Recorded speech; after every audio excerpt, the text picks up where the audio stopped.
Dayseeker, Dark Sun. Let me adjust that.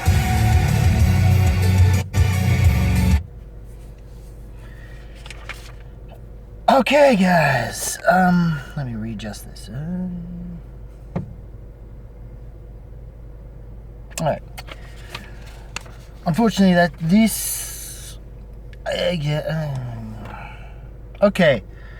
I heard some things on this Dayseeker record from more fan-based stuff, and in fact, Rockin' with Robbie's review I'm going to recommend because he with this one. So as far as I'm concerned, the first three tracks definitely do pretty well for this album. Dream State, Neon Grave, and Without Me. It starts to slightly lose me around track 4, Homesick. Not too much, but then Midnight Eternal, Dark Sun, and Quicksand just don't do anything to pick this album up. Paper Heart kind of does better, and it definitely will melt your paper heart if you hear this track lyrically. Jesus. Hell, you'll probably wind up like the next track, crying while you're dancing. That was terrible. I'm sorry. That was terrible. I sing myself out. I was going to. But anyways. The parallel's fine, but it's Afterglow that eventually was, for me, the better track that sends this thing off. I feel bad for, because Dream State and, Neon Grave, I think, have something to do with the frontman, Rory Rodriguez's dad's passing, I think. Without Me deals with sort of like a breakup type song situation, or the aftermath of it all. Yeah. And it's definitely, Without Me and Neon Grave are definitely the strongest of highlights, but I would still give it to Dream State. I'd give Paper Heart a little bit of a as far as the deep cuts go, Paper Heart and Afterglow are the ones that I actually like the most. Parallel is fine, I guess. I mean, if you know the lyrics on that one, that's a little rough, but sadly, sonically, it doesn't do enough for me. This album is unfortunately not super metalcore. Unfortunately not as the midnight as it seems tracks like Without Me were kind of suggesting. Hell, I wish they would have listened to the Midnight's new record. They could have used that for some cues. Which I might talk about that record eventually. In a catch-up thing. But yeah. Also, Afterglow called Hazel's song, referring to Rory's daughter, with him being off on the road, all that kind of stuff. And it's, sonically, at the very least, it's a very pleasant song. Or at least a pleasant one and a more chipper, better way to kind of end the record off, especially with the previous songs. Much darker contexts.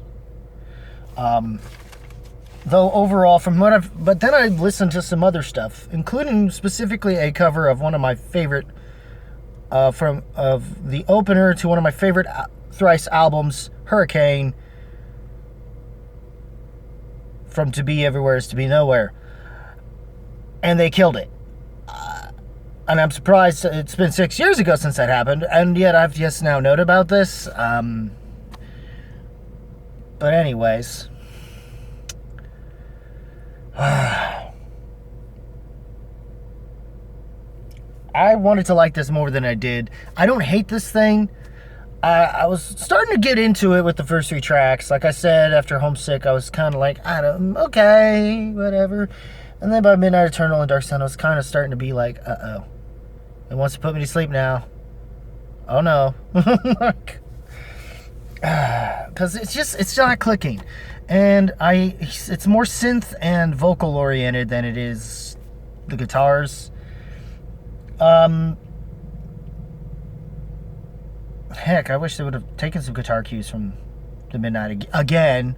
Because a lot of people are going to compare this to that, and more so the other band that Rory and the current keyboardist involved in this band's other project called Hurt Wave, and apparently they had a previous album before this that was sort of in that popular direction, but it was handled better. A lot of people don't feel like this album is a Dayseeker album so much, and it was a lost in identity. I wouldn't say this is like to the level of being as bad as people have been treating Day to Remember's last record, though I feel like some fans might wind up treating it that way, and I hope not, because there is some sense of heart in here. It's just kind of lost. And I feel bad that I have to review that, put this in that. I understand why it's a mixed bag for some people, but I might be more generous, not as generous as Rockin' with Robbie, but more generous than Rocked. If I was to give it a score, I'd have given it a 6 out of 10. If I did it that way, but in the way we do it here, we random rockers do it here, it's mixed bag thing. More closer to leaning into the thumbs up, not quite this, not quite keeping it real. I need to fix my rating system, by the way, though, but I mean, overall, Dayseeker, you did get my attention with the songs you've had here that I do like from you. I'm more curious now about your early records, and eventually at some point I'll get to those records, and hope that what you put out is better than this record. But I don't hate this record. There was a point I initially thought of thinking it was better than the last couple Architects records. I'm debating on that somewhat, but the fact that I even thought of that does give this album some sense, or at least this band a sense of merit, in that they are a talented band. So,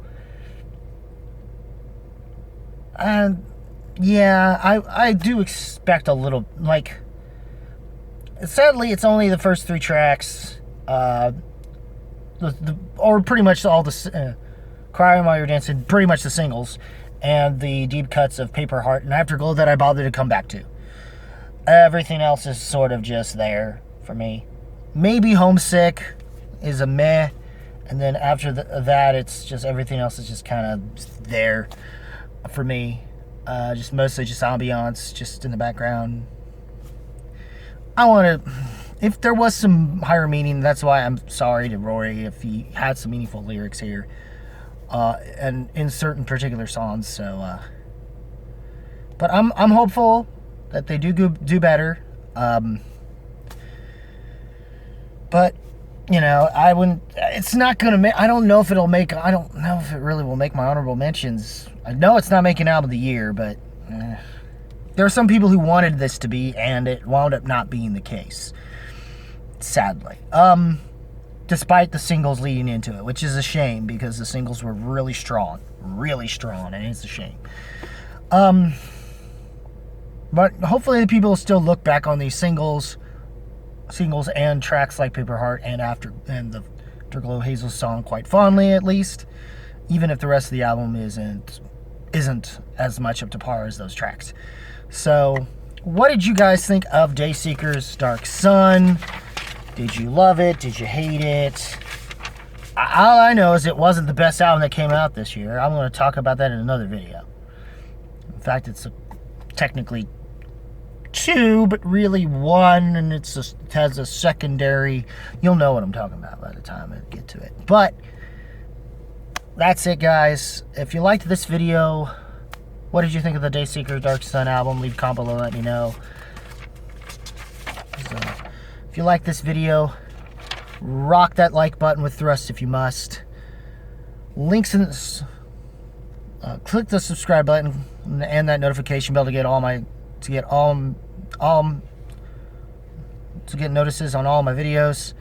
And as always, guys, keep it random, keep it real, keep it rocking, and I will see you in the next video. Take care, y'all.